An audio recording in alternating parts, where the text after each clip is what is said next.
আসসালামু আলাইকুম। সপ্তাহান্তে আজকে ছুটির দিন। একটু অলসতা নিয়ে দিনটি অতিবাহিত করার প্ল্যান ছিল।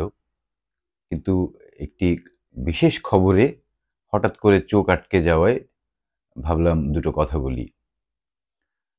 বড় খবর হচ্ছে আমাদের শিশুদের যে পাঠ্য বই ১ম থেকে ৫ম শ্রেণী পর্যন্ত যেটি দিয়ে আমরা আ বই উৎসব পালন করি জানুয়ারি মাসের ১ তারিখে, সেখানে বাংলাদেশের জাতীয় পতাকা এবং বাংলাদেশের জাতীয় সংগীতের যেই পেজটি ছিল, যেটি ১ম পেজ, সেটি নাকি আর খুঁজে পাওয়া যাচ্ছে না।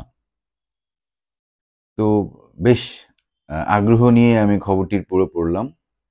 তো সেখানে বলা হলো যে পাঠ্যপুস্তক সংস্কারের যেই কমিটি আছে আমাদের বিভিন্ন আ পণ্ডিত ব্যক্তিদের নিয়ে যে কমিটি করা হয়েছে, সেখানে তাদের হয়তো সুপারিশেই এই বাংলাদেশের জাতীয় পতাকা এবং জাতীয় সংগীতের যে পৃষ্ঠাটি ১ম পৃষ্ঠা হিসেবে পরিচিত হতো, সেটিকে বইয়ের একেবারেই শেষ প্রান্তে স্থাপন করা হয়েছে এবং সবাই খুঁজে পাচ্ছেন বইয়ের শেষ পৃষ্ঠায় গিয়ে।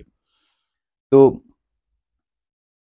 বইয়ের পাঠ্যপুস্তকের বা কারিকুলামের যদি কোনো পরিবর্তন করতে হয়, সেটির পেছনে অবশ্যই আমাদের যারা কমিটি মেম্বার আছেন, যারা পণ্ডিত ব্যক্তি আছেন, তারা কাজ করছেন, নিরলস কাজ, পরামর্শ এবং আলোচনার মাধ্যমে করেছেন।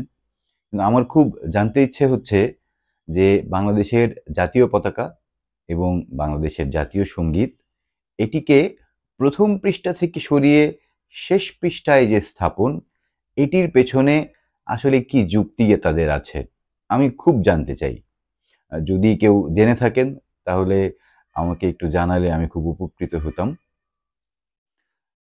বাংলাদেশের জাতীয় পতাকার প্রতি যে শ্রদ্ধা আমরা দেখাতে শিখি স্কুলে ১ম দিন থেকে, বাংলাদেশের জাতীয় সংগীত গাওয়ার মধ্যে দিয়ে আমাদের সকালের অ্যাসেম্বলি শুরু হয়। যেটি আমি যখন ছোট ছিলাম আমিও এই জিনিসগুলো করে এসেছি। তো এই যে জাতীয় পতাকা এবং জাতীয় সংগীতের প্রতি যে সম্মান প্রদর্শনের ব্যাপারটি, সেটি আমরা খুব ছোটবেলা থেকেই শিখতে শুরু করি। তো আ এত বছর, এতগুলো সরকার পার হওয়ার পরে আ যেই নিয়ম নীতি আমরা দেখতে পেয়েছিলাম যে বইয়ের একেবারে ১ম পৃষ্ঠাতেই বাংলাদেশের জাতীয় পতাকা এবং জাতীয় সংগীতের বিষয়ে আ আ বিস্তারিত থাকতো। যেটিতে আমাদের সম্মান প্রদর্শনের যে ব্যাপারটি, যেটির প্রতি আমরা জানতে পারতাম। আমরা আমাদের কর্তব্য সম্পর্কে জানতাম। আমরা এটির মাপ সম্পর্কে জানতাম। আমরা এটির কতটুকু জাতীয় সংগীত গাইতে হবে সেটা সম্পর্কে জানতাম। জাতীয় পতাকার ব্যবহার সম্পর্কে জানতাম। কিন্তু এটিকে সবার পেছনে কেন নিয়ে নেওয়া হলো? আমি খুবই আ আগ্রহ বোধ করছি এটা জানার জন্য। আমি পত্রিকার রিপোর্টটি পুঙ্খানুপুঙ্খ পড়েছি। সেখানে দেখা গেছে যে আ সংস্কার কমিটির আমাদের যে পণ্ডিত ব্যক্তিবর্গ সদস্য হিসাবে আছেন, উনারা কেউই এটার দায়িত্ব নিয়ে কিছু বলেননি। সবাই বলেছেন আ অন্য কমিটির কথা, টেকনিক্যাল কমিটির কথা। আবার খুব মজার একটা ব্যাপার হচ্ছে যে বাংলা একাডেমির যিনি পরিচালক, তিনি বলছেন যে এটি তো ১ম পৃষ্ঠায় থাকার কথা। কি একটা আ সমন্বয়হীনতা!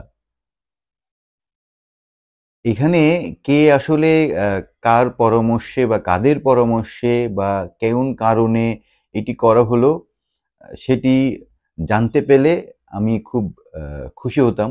আমি একটা সমাধান হয়তো পেতাম। যেই প্রশ্নটির উদ্রেক আমার ভেতরে হয়েছে, আমি একেবারেই ব্যক্তিগত জায়গা থেকে সেটি সম্পর্কে জানতে চাই।